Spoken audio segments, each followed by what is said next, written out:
All right. Good morning, everyone. Teacher Jill here. It's morning. Currently, as I'm recording this, it is 7:30 a.m. Eastern Standard Time. It is December 31st, 2025. So it is New Year's Eve. I just finished my shift for VIP teacher. First time ever. This happened to me. Sometimes in the winter, I get a bloody nose. I don't know why. It just kind of happens. I know with like heat running, it can dry out the air and things like that.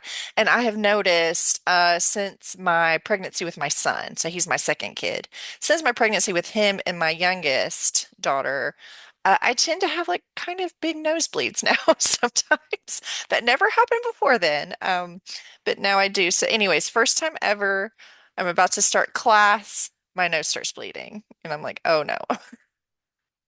And it's like bleeding and bleeding and bleeding. I have to start class. It is the student's first ever VIP kid lesson. And I'm in the classroom. I'm in the classroom. I'm like getting the firemen in there before class even starts because I'm like grabbing tissues and I'm like, sitting like this. And I have a waste can full of bloody tissues. I don't think I need to prove that this actually happened to you all, but I think you can take my word for it.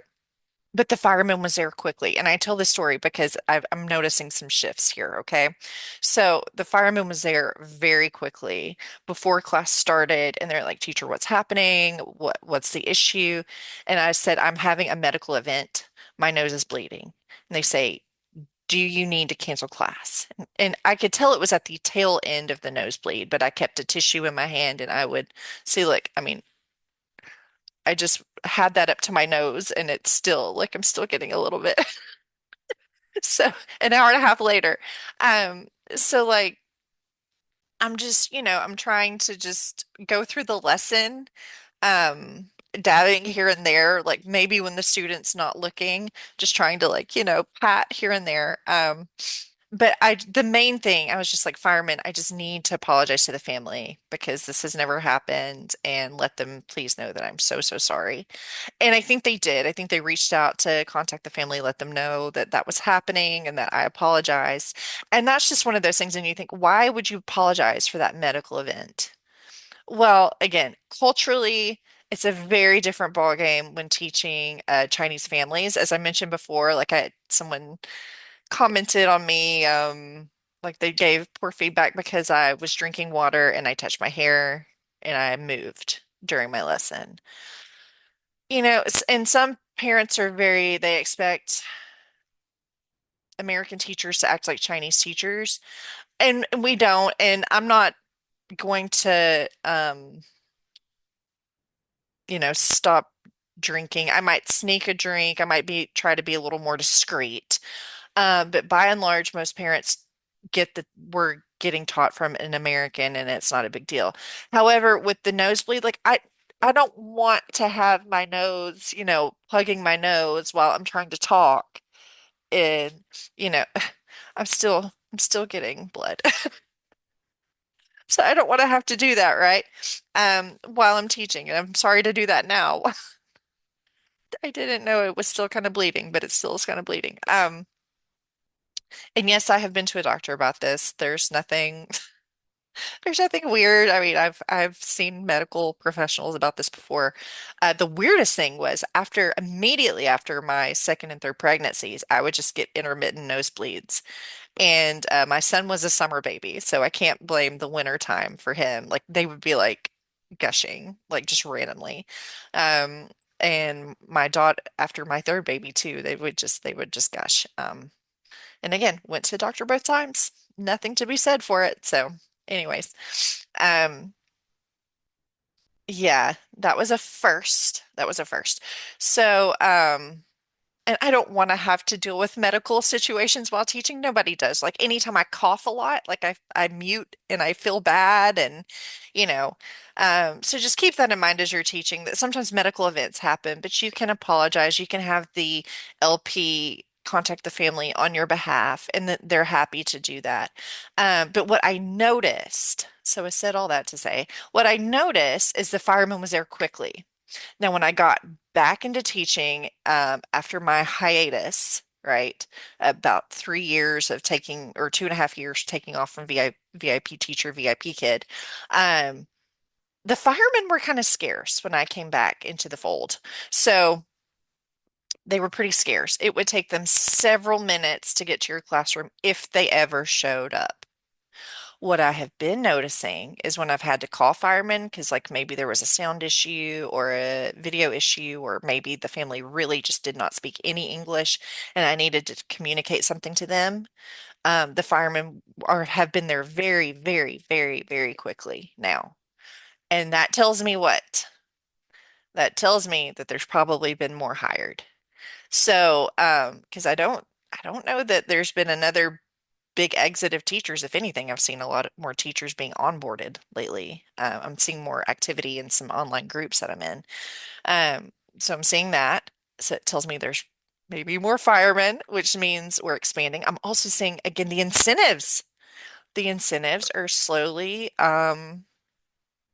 they're slowly being reintroduced. Now, will they readjust our pay structure? Of course not. But I did speak with, I had to reach out and send a ticket because I thought maybe, because I got a short notice booking that they didn't add the $2 for. And it's because of how it was coded, how the class is coded. And I mentioned, I said, I understand.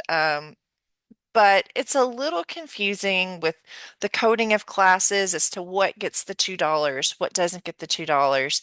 It would be wonderful if they all got the $2 for short notice bookings because either way, it's short notice. And so that just seems fair. And I even reached out during the ticket. I was like, I know you do not control that policy.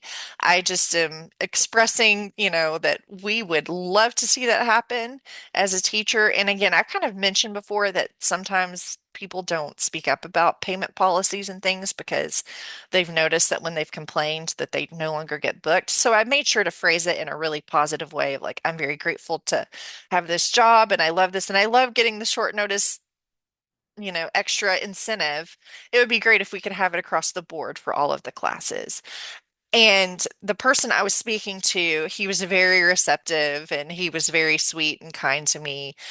He was like, we're hoping that in the future we can add those short notice bookings for all those incentives. Now, was he just saying that to get me to leave him alone? Maybe.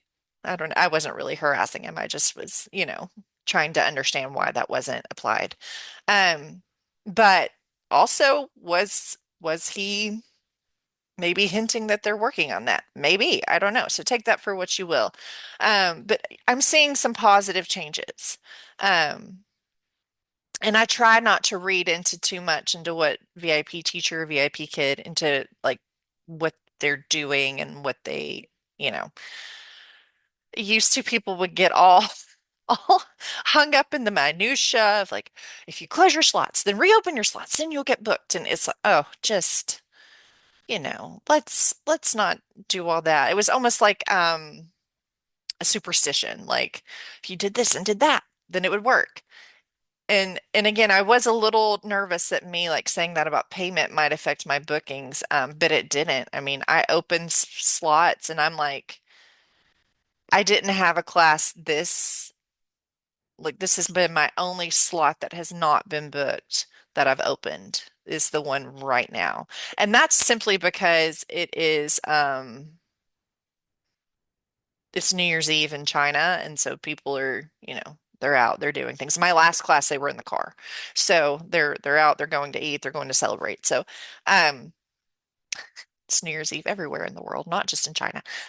So anyways, yeah, I mean that's why.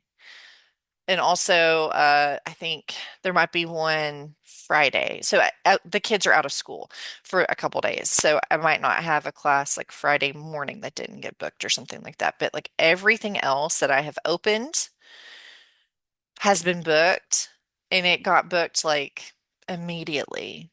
So, and I just opened a huge allotment at once just because I didn't want to do the whole, well, if I set my alarm and maybe I'll check and make sure I don't sleep through because I've definitely had short notice openings available and they got booked and I didn't set an alarm and Guess who slept through her class? So there you go.